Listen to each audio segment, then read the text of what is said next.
Hello everyone, good morning. कैसे हैं आप सब? आई होप आप सब बहुत अच्छे होंगे और अपनी अपनी लाइफ में पॉजिटिविटी के साथ आगे बढ़ रहे होंगे। तो अभी सुबह के बज रहे हैं 11।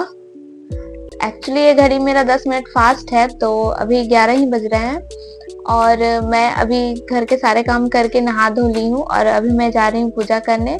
पूजा करने के बाद मैं खाना खाऊंगी, उसके बाद अपनी स्टडी स्टार्ट करूंगी। तो चलिए शुरू करते हैं।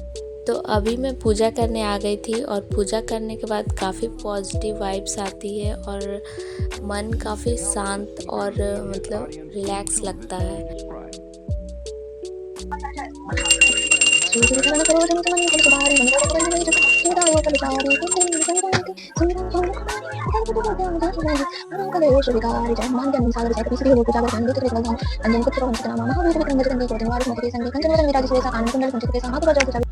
मशीन में कपड़े मैंने डाले थे जो कि धुल गए थे, तो मैं उसको छत पर ले जाकर पसारने वाली थी, क्योंकि आजकल तो ठंडियाँ स्टार्ट हो गई हैं, तो आपको तो पता ही है कि कपड़े जल्दी सूखते नहीं हैं। तो फटाफट मैं जाकर डाल आई थी कपड़े। उसके बाद मैं खाने के लिए पूड़ी बना रही थी, क्योंकि बाबू भी सही से खाया नहीं था, तो हम दोनों साथ में खाने वाले थे। तो आज मैंने बनाया था पूड़ी, आलू गोभी की सब्जी और हलवा। आज कुछ अच्छा खाने का मन कर रहा था, तो मैंने यही बना लिया था। उसके बाद मैं और बाबू हम लोग खा पी लिए थे, तो कुछ देर हम लोग धूप में आ गए थे बैठने के लिए। और यहाँ बाबू की मस्तियाँ स्टार्ट हो गई थी। उसके बाद मैं आ गई थी रूम में और फिर बाबू को सुला दिया था। उसके बाद मैंने अपने लिए एक कप चाय बनाई थी और उसके बाद मैं बैठ गई थी पढ़ने के लिए। अभी मैं सीडीपी का रिवीजन कर रही हूँ और 1 तारीख से सचिन सर महामैराथन क्लास लाने वाले हैं, तो उसको मैं कर लूँगी। नेक्स्ट मंथ स्टार्ट होने वाले हैं, तो अब मैं सेट लगाना स्टार्ट करूँगी और PYQ जितने भी प्रीवियस ईयर के क्वेश्चन हैं पहले मैं वो सॉल्व कर लूँगी। उसके बाद मैं आगे बढ़ूँगी। मैं अपने तरफ से बेस्ट देने का कोशिश कर रही हूँ। अब रिज़ल्ट क्या होगा वो तो भगवान ही जानते हैं।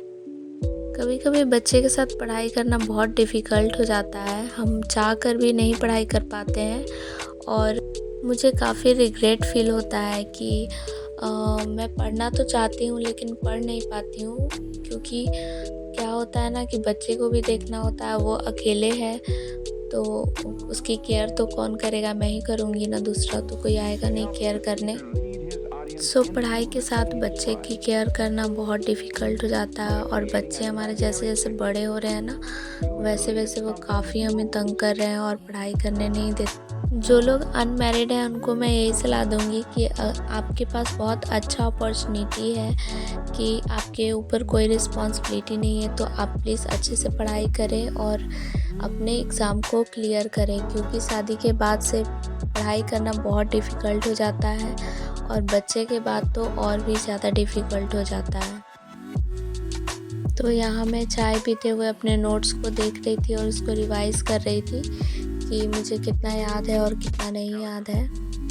पर अगर हम कितना भी पढ़ लेना, अगर उसको प्रैक्टिस नहीं करेंगे, क्वेश्चंस नहीं बनाएंगे, तो वो हमारे किसी काम का नहीं रह जाएगा। तो पढ़ाई के साथ साथ क्वेश्चंस सॉल्व करना भी बहुत ज़रूरी है। तो आज के लिए बस इतना ही रहने देते हैं। मैंने ऑलमोस्ट 2 से 2.5 घंटे की पढ़ाई की थी। उसके बाद मैं चली गई थी दूसरे काम करने के लिए। तो अगर वीडियो अच्छा लगा होगा तो please like, share and subscribe कर दीजिएगा। अब से मैं कोशिश करूँगी कि मैं रोज़ वीडियो डालूँ। वीडियोस के साथ साथ मेरी पढ़ाई भी हो जाती है और एक डिसिप्लिन मेंटेन होता रहता है। अगर कोई सजेशंस होगा तो आप मुझे ज़रूर कमेंट करके बताइएगा, या कोई क्वेश्चंस होगा तो भी मुझसे पूछ सकते हैं। आज के लिए बस इतना ही रहने देते हैं। तब तक के लिए thank you and bye bye.